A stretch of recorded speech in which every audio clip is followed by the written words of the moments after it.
Whether the team is performing clean or unsightly, we'll cover it all here on Washington Football Nightly. I, of course, am your host, Louie T. Thank you for joining me. Let's get to tonight's lead story. So I got various messages yesterday about a video that was put out by Kurt Warner talking about missed opportunities by Taylor Heinicke in the ball game, and a lot of people overreacted, I feel like, to the video. And while Kurt Warner is not wrong, there were missed opportunities in the game by Taylor Heinicke, and no one expects Taylor Heinicke to be perfect.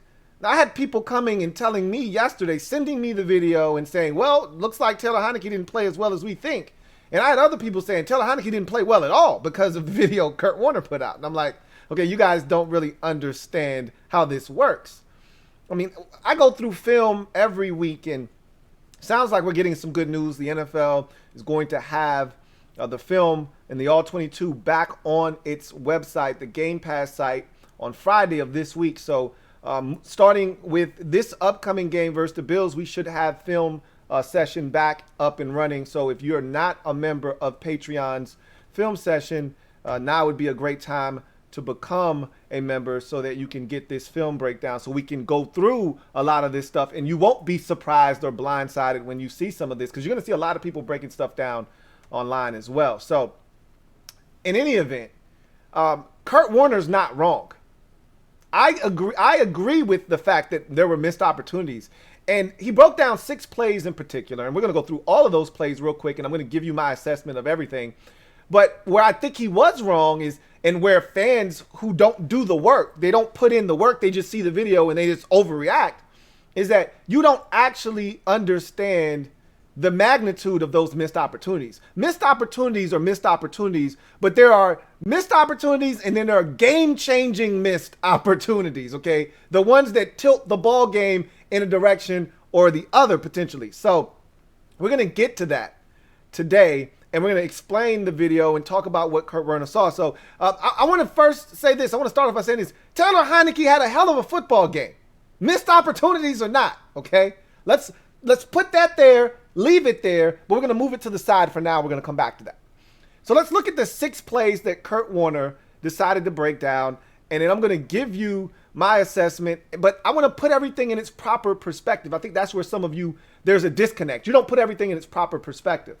So the first play, he missed Logan Thomas on the very first offensive snap of the game. So of the 6 plays he broke down, I'd like to think that 3 of them were very obvious misses that we talked about right after the game, and we've talked about every time we've talked about that game with Taylor Heinicke's performance since. So those aren't new misses. Those aren't missed opportunities that were hidden because we don't have the All-22s. I think some of the other ones that we'll talk about today are. So he misses Logan Thomas on the first play of the game. All right, seam ball, easy miss. I'm like, come on, Taylor. You know, I was upset at that one because it's the first play of the game. We've had slow starts. We've talked about why are we getting off to such slow starts. Well, that's part of the reason. You're not taking advantage of opportunities that are there in front of you. We run pretty much a all-go concept there on the first snap, and you get, you know, Logan Thomas open on a seam ball. You got Adam Humphries coming across the field on a deep over route, and you're putting stress on the safety. 2-on-1 essentially is what you're trying to do. And, you know, safety runs with hump. You got Logan Thomas open over the middle of the football. You got to hit him. There's no excuse to miss that pass. He did. That's the first play of the game. We go 3 and out. That's a missed opportunity. We punted on that possession. That matters. Now, who's to say that he delivers a perfect ball to Logan? Logan picks up an additional 7 after the catch, gets brought down at the Washington 46, and 3 plays later we go, you know, 3 more yards and drive stalls out on 3rd and 7 at the Washington 49, and we punt. That could have happened. You know what else could have happened? That drive continues. We get into scoring range, and Taylor Heinicke throws a 27-yard touchdown dart to De'Ami Brown. That could have happened too. Or Taylor Heinicke could have fumbled on the very next snap and it's scooped up by the Giants and they go for a we don't know. What I'm trying to explain to you is we don't know what would have happened. But what we do know is he missed an opportunity to extend the drive or at least give us a brand new fresh set of downs. And we ultimately went 3 and out and punted on that drive. So you don't want to see that. So yes, that was a missed opportunity. The very next play, he broke down. Play number 2. Second drive of the game for Washington. The 7:30 mark of the first quarter, if you want to go and pull it up on the game copy, if you have access to that. Check down to Logan Thomas is what Taylor Heinicke opted to do. What opportunity was missed there, and what Kurt Warner thinks he should have done was he should have thrown the wheel to Hump up the sidelines. So, again, this is to me the next one. There are 3 opportunities that I felt like were truly missed in this game. This is the second one. Why is it a big deal? We punted on this possession as well. We punted on the first 2 possessions of the game. Anytime you get an opportunity for a chunk play on a possession that you ultimately punt the football, I have a problem with that. And so this was a missed opportunity.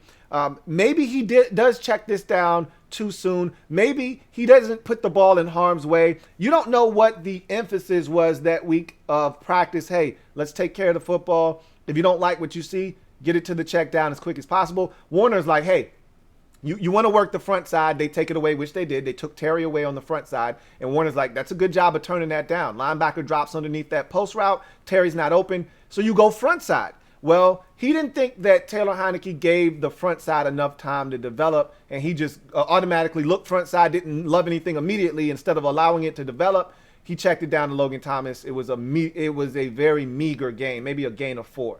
Whatever the case may be, on that play, you had a wheel concept on the front side of the play, or back side of the play, because the way Taylor was reading it, front side was Terry, back side was the wheel concept, which was the slot receiver was Humphrey, and on the outside it was, I want to say it was De'Ami Brown. It could have been Sims. I think it was De'Ami Brown who was running a deep post, and off of that post, Hump stutters, and then he runs a wheel route behind it. So essentially you're putting that cornerback in a stressful situation. It's a 2-on-1 situation, because if he goes too much with the post, then you got Hump who's stuttering to allow that post to attract that corner, then go up the sideline. You're hoping he comes free. That corner, I thought, did a really good job of midpointing the 2 receivers. And had that ball been thrown, I'm not sure that corner doesn't get over there, either pick it off or make a play on it. I think Kurt Warner is underestimating that awareness of that corner, because that corner, I thought, played it exceptionally well. But that's nor here nor there. He thinks that was an opportunity. Maybe it was a missed opportunity. I don't doubt that it was. I think that would have been a better opportunity to go to Hump up the sideline than the check down to Logan Thomas. So I do think that was somewhat of a missed opportunity. And the reason it's a big missed opportunity is because we ultimately punted on that possession. So you don't get anything out of that possession. I'd like to see you take an opportunity to push it down the field. But again, what if that turns into a turnover? You don't know. Obviously, Warner thought that there was an opportunity there, and I don't necessarily disagree. Here's where I start to disagree with Kurt Warner, because he keeps talking about hidden yardage, this, that, and the third. And I'm like, okay, I understand where you're coming from, but what I'm saying is, what difference does it make? We scored a touchdown on the drive. So I don't really care that he missed this opportunity. We overcame that. And you could say, well, what if you didn't overcome it? That's true, but we did. So I don't care. At the end of the day, you want to see these opportunities that are missed. He's sitting down and watching the film. He's talking with the coaches. They're going to get him right. It was his first start of the season and his 3rd career NFL start. So, of course, he's going to miss some things out there. Anyway, the 3rd play Kurt Warner broke down. 3rd drive of the game. 2:37 left in the first quarter if you want to go back and access this via the game copy. There's a deep dig that he throws to De'Ami, okay? De'Ami goes up, climbs the ladder, goes and gets a gain of 22. It's a beautiful play. But there could have been a bigger play there, maybe even a touchdown. We talked about this already. So this one wasn't a surprise. And I'm like, Kurt, we already knew about this. Troy Aikman pointed this out during the telecast. As it was happening live, Troy Aikman shows us the play and says, hey, I think he missed DeAndre Carter up the seam for a potential touchdown. There's nobody home. I'm like, Troy, I went back and watched. There's a backside safety there. Don't know if it's a touchdown, but it could have been a big play. I don't think that safety gets there before the ball gets there. Does DeAndre Carter catch it? Maybe. Maybe he doesn't. If it's placed in the right spot, DeAndre Carter with his speed maybe makes that safety miss if he catches it, and that guy's not there to hit him upon the catch being made. Who knows what happens? Bottom line was, we already knew that was a missed opportunity. But He completed a 22-yard pass. Could it have been a touchdown? Maybe. Would it have been a bigger gain had he gotten it to DeAndre Carter? Absolutely. But guess what? We're really crying over spilt milk at this point because we went on to score a touchdown on that drive. So is it really that big of a missed opportunity when you ultimately got 7 anyway, which is the point? I don't think it's that big of a missed opportunity. I don't know about you. So that one I'm like, hey, he keeps talking about hidden yardage, missed opportunity. I'm like, we scored a touchdown, bro. If we had gotten it to DeAndre Carter and he scores a touchdown, same outcome, just quicker, which may not have benefited us in the long run because the defense might have not gotten a stop and the Giants might have gotten an extra first half possession. So I actually prefer it the way we did it, where we bled clock and didn't give them a whole bunch of opportunities to score. And so we ended up taking the lead at halftime, 14-10. Anyway, we got a touchdown on that possession to Terry to end that possession. So not really a missed opportunity if you ask me. The next play he decided to break down, play number 4. Same drive, third drive of the game. Okay, that possession ended in a touchdown. The 13:05 mark of the second quarter. Okay, check down to Gibby in the flats. All right. Or, excuse me, check down to Gibby over the football. Gibby comes out of the backfield, sits down, and Taylor Heinicke gets it to him. I would like to see him make this throw. Deep over route to Cam Sims. Cam Sims is wide open. This is a touchdown. There's no denying this one. All right. Now, with the hump play on the wheel route, I'm like, hey, that corner is kind of being nosy. You throw that one and it's not in the perfect spot. It could get picked off. That wasn't the case here. Cam Sims is wide ass open. This is a walk-in touchdown, and Taylor Heinicke just didn't see him. For whatever reason, I can't explain it. That's one of those plays, if I'm the coach, if I'm Scott Turner, I need an answer from you as to how you didn't see this, and then we got to discuss how the next time we get an opportunity like this against this kind of coverage, you got to see this and you got to make this throw, right? But guess what? While it's a missed opportunity, it's a teaching tool. We still scored a touchdown 2 plays later to Terry on a deep post. So it's all good. Not that big of a missed opportunity, but you would like to see him make that decision and get Cam Sims the football for the touchdown 2 plays earlier. Because you don't know what's going to happen the next play after the check down to Gibby. You could throw a pick 6. You could have a fumbled snap. Anything could happen. You could take a sack and then miss a field goal. You don't know what's going to happen. Get the touchdown while it's there to be got. But we scored a touchdown there. So the opportunity that was missed wasn't actually felt in the game because we scored anyway. But that 4th play, that opportunity to Cam Sims, I need it. And he'll get better. The 5th play that Kurt Warner decided to show was the 5th drive of the game. The second quarter, 3:30 left in the second quarter, if you want to go and find that on the TV copy. Swing to Gibby out of the backfield. So you get ghost motion in the opposite direction with Dax Milne, the rookie receiver, coming in motion. And I love the way that Kurt Warner dissects this play because a lot of what we hear with coaching staffs a lot of time is it's a numbers game. All right. And I talk about this all the time. If you watch my film breakdowns, I talk about numbers all the time and how I can't stand when teams decide to run to the short side of the field when they got all this space out here. But the reason they do that, even though I hate it, is because of numbers. It's a numbers game, and you like the numbers on the short side of the field, so you run the ball that way. It's just not a lot of space over there, even though you have the numbers advantage. Anyway, he broke it down. He cut the field in half, which is what teams do offensively, and he looked at the numbers, and he said, hey, you got an advantage over here. Get the football to the guy going in ghost motion, which was Dax Milne, and throw it to him on a swing route instead of throwing it to Gibson where you don't have the numbers, and Gibson was tackled immediately for no gain. Again, how big of a missed opportunity was it? Dax Milne, okay, so you throw it to Milne. Maybe he gets 6 or 7. I mean, what are we talking about here? It's a negligible difference. Now, the difference between 2nd and 9 or 10, which is what it would have been with the Gibby check down because he didn't gain anything, so 2nd and 10. And 2nd and 4 or 3, if you swing it over to Dax Milne, maybe that's a huge difference. You're talking about a 7-yard difference on 2nd down. So I talk about differences of 2 and 3 yards on 2nd down all the time. So 7 is a big deal. But in the way he was describing it, you would have thought he missed a wide open touchdown down the sidelines and no one was within 20 yards of the receiver. I'm like, dude. And by the way, it's the 5th drive of the game. We scored a touchdown on this drive. Anyway, so it's not that big of a deal. So you would like to see him understand the numbers count, make the right decision, similar to the last play of the game when he throws the interception.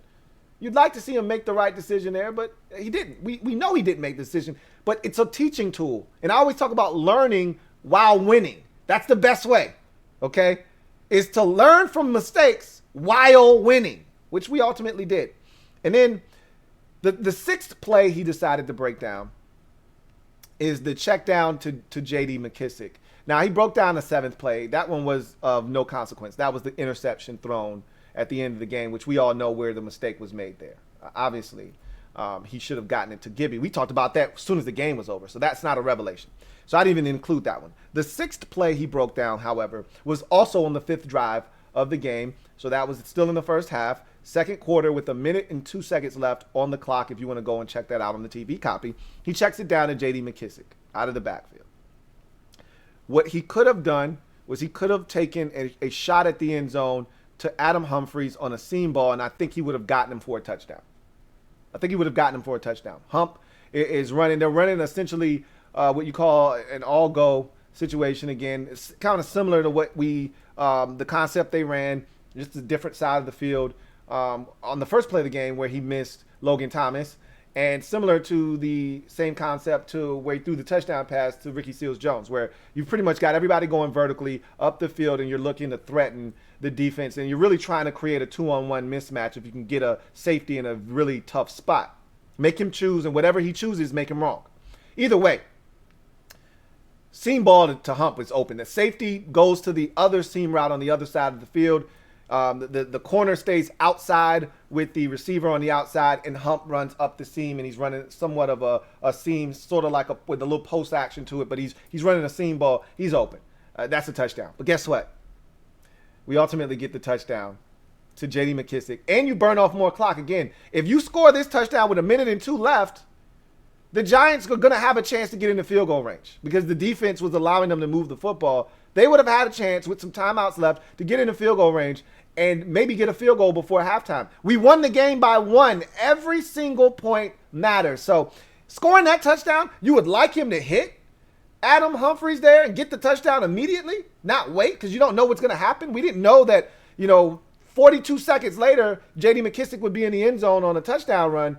We just knew there was an opportunity there, and he missed it. We still scored a touchdown on the drive, though. So it's not that big of a deal. Not that big of a missed opportunity, but you'd like to see him hit that, for sure. But again, in the context of the game, with 1 minute and 2 seconds left, if he hits Hump for that touchdown, we're all excited. I think the Giants go down and get a field goal before the half, and instead of it being 14-10, it's 14-13. I said all of that to say this.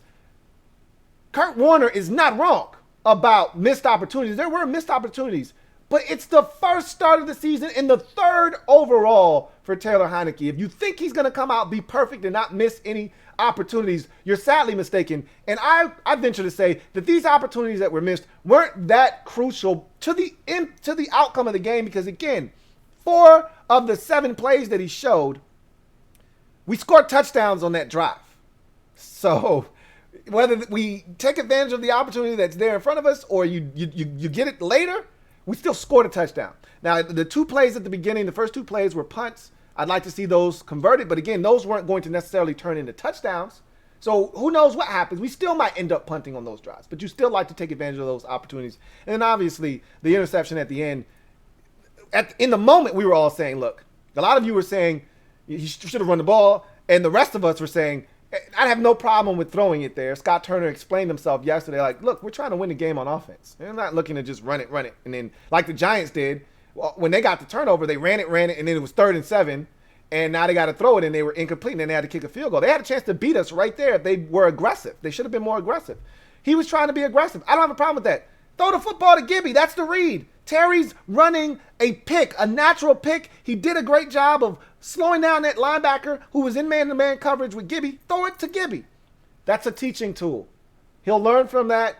The next time, he'll be better because of it. So I just wanted to make mention of this because so many of you were talking as if Taylor Heinicke, all of a sudden, because Kurt Warner says he missed opportunities, he had a terrible game, he didn't play as well as we thought. No, nothing has changed. Taylor Heinicke balled. He was 32 of 46 for 300 and some change, 2 touchdowns and 1 interception. He was fantastic, and you could argue the biggest reason we won the game on Thursday night. And instead of being 0-2 going to Buffalo, we're 1-1 with tons of hope and an opportunity to do some damage. So I just wanted to make mention of that. TLH, in case you were wondering, the legend of Heinicke, it grows.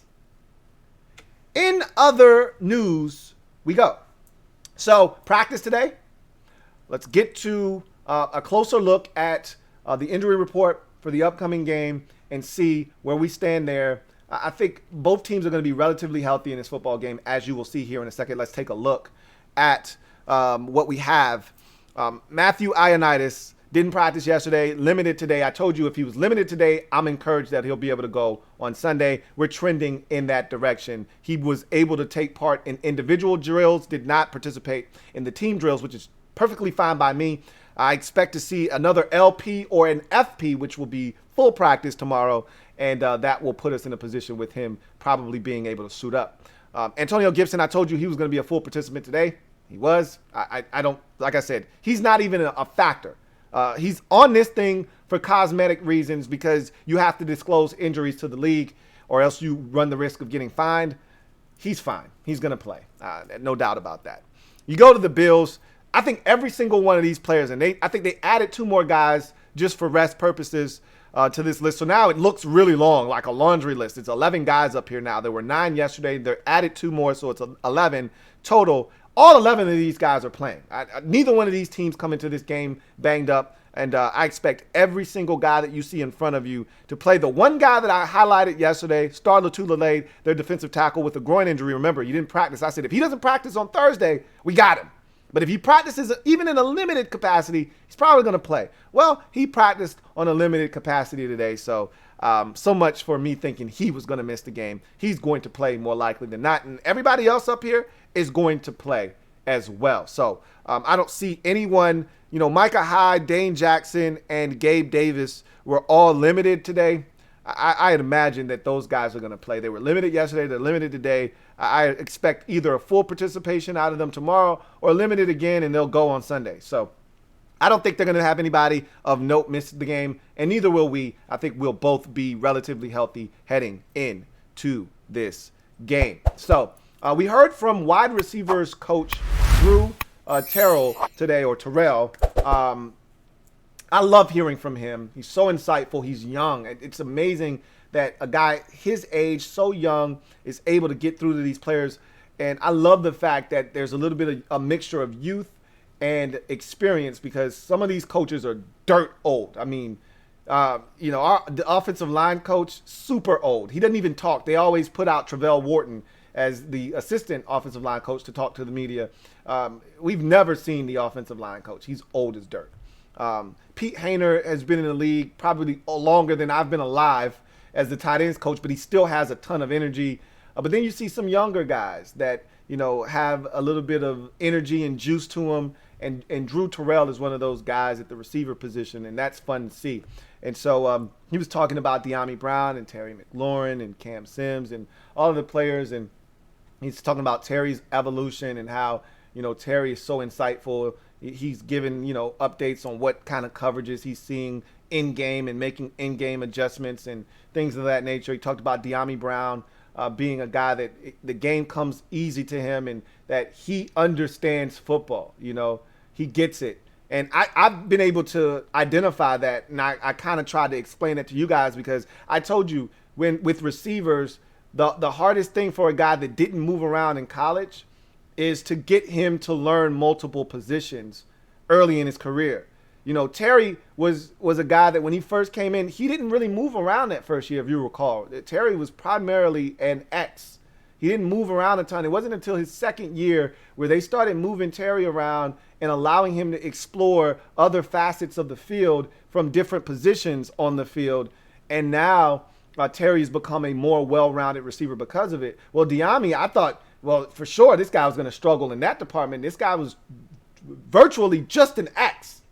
I mean, literally just an X at North Carolina. So I thought it would be tough for him to play some Z and in the slot. And I was blown away in the preseason. This guy's playing all over the place. So, it makes a ton of sense that Drew Terrell says, look, this guy is a student of the game. He gets it. And the game comes easy to him because he's smart.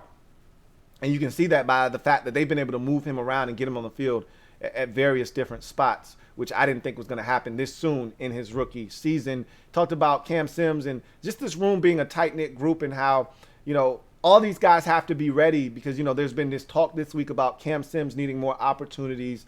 And, Ron was like, look, we got a bunch of talented guys, but we would like to get Cam Sims more opportunities. But, it's hard. It's hard to – and Drew Terrell pretty much said, look, I tell these guys, be ready, Be ready. You don't know when your number is going to be called. Stay in a positive mindset. You can't be negative thinking, they don't really like me, this, that, and the third, because you're not getting as many opportunities because you don't know who it's going to be at any given time in any game.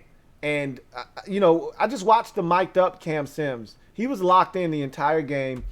He's energetic. He's talking to everybody. So I think he's a positive dude, and he's going to get his. And Ron pretty much said it'll equal out by the time the season's over. And Drew Terrell said, look, he'll get his opportunities, man. Everybody's going to eat around here. And I believe that to be the case, especially if Taylor Heinicke is able to stay upright. So it was good to hear from Drew Terrell, really good coach, young coach on this roster and coaching staff. And I look forward to seeing these receivers continuing to develop and grow under his tutelage. Let's now turn our attention. One more thing. Curtis Samuel on the side field again. And Ron was asked about Curtis Samuel's development and how he's looking and progressing. And Ron said, look, he looked pretty good this week, man. We're encouraged. Obviously I don't want to say he'll be back and we'll activate him next week when he's eligible to be activated off of IR, but he's progressing in the right direction and we'll see. That's all I wanted to hear. I don't want to hear any more. I don't want to get excited. I don't want to, start talking more about this than we need to. But it's good. I told you guys on Tuesday when we first got wind of the fact that he was on the side field. I said, look, that's a good sign. And so we're in a good position right now with Curtis Samuel being on that side field and running. And now the real test will be, because it's one thing when you're in a controlled environment, you're off on the side field, you're not doing anything strenuous, you're going at your own pace, and you're not pushing yourself. So right now we're in a good spot, but we're inside of that safe haven, that bubble, if you will, where he gets to go along at his own pace. What happens when you got to start mashing on the got a little bit? Right now he's driving on the city streets. What happens when you get on the interstate? You can't drive 25 on the interstate. All right, you got to push that gas now. Got to get up to 60, 65, 70. Keep up with traffic. You can't be the guy driving 45. We'll see what happens when he has to mash the gas a little bit. When things start to speed up, he's got to make cuts. That's when the true test will come. The last time we put him in that environment and he had to get on the interstate, he started to have some issues. He had to pull off to the side of the road, and we had to take the car back to the shop. So we're going to see if he can get on the interstate without any issues. That's when we'll get excited. But we're not there quite yet. So let's take a first look. And we kind of did this last night, but briefly, let's take our real first look at the Buffalo Bills in the upcoming game. Both teams are 1-1 going into the game. I talked about the Bills' defensive front last night and how they're going to pose a challenge. I feel like the offensive line, I'm not really too worried about the defense. I know a lot of you are more so worried about the defense. We had a long discussion about Chase Young.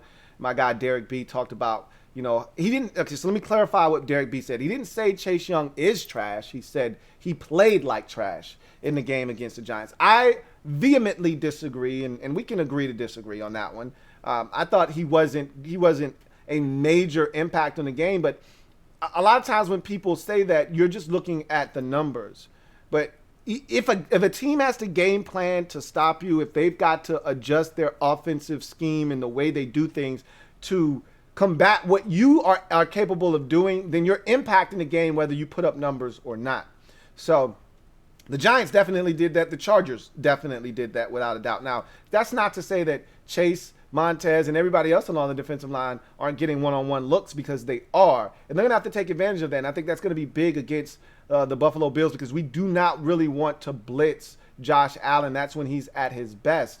I think you want to be able to rush for maybe a fifth guy if necessary, but you need to be able to contain him, because he will use his legs in a heartbeat. He's not afraid to use his legs as a runner, and he's not afraid to extend plays to make something happen down the field. I'm more worried about the secondary than anything else, but I think they're going to start to hit their stride here shortly as well. I'm more concerned with the offense and the Bills' defense, because they've got playmakers littered all over that defense. You know how I felt about Matt Milano in free agency. I wanted him here in Washington. He went back to Buffalo. You know how I feel about Tremaine Edmonds. I wanted him here as a draft pick back in 2018. So you know how I feel about Tremaine Edmonds. You know how I feel about their safeties, Micah Hyde and Jordan Poyer. They're one of the better safety tandems in the league.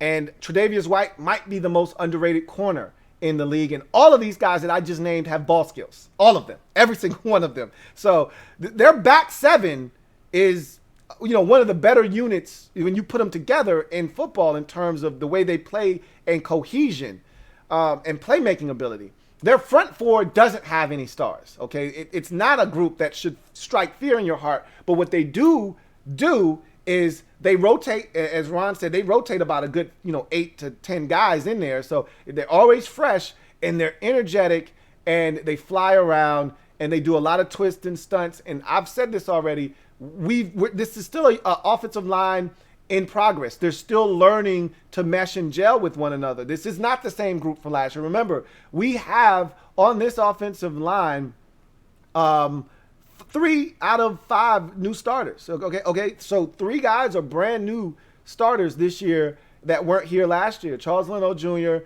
Eric Flowers, and Samuel Cosme. So we're still trying to work out the kinks. It's getting better, but it's going to take time. And so the communication is what I worry about.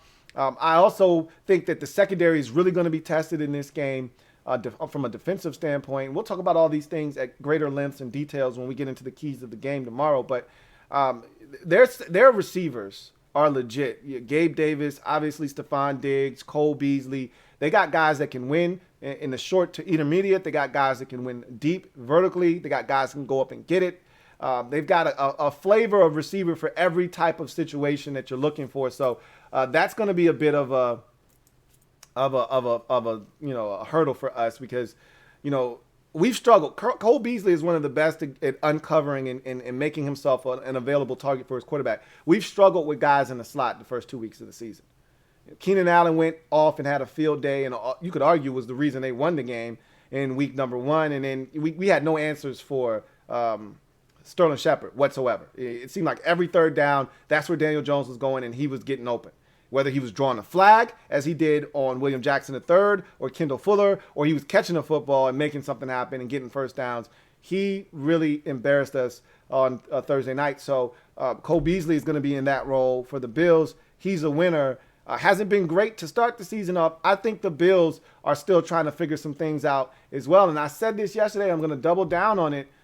Josh Allen has to prove himself again.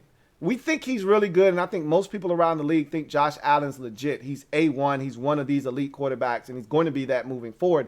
But unlike all the elite quarterbacks that we have on the schedule, he hasn't done it for multiple years in a row. He's done it once, which was last year. He's got to prove it again. I think there is a little bit of pressure that he's putting on himself. He has missed open receivers down the field.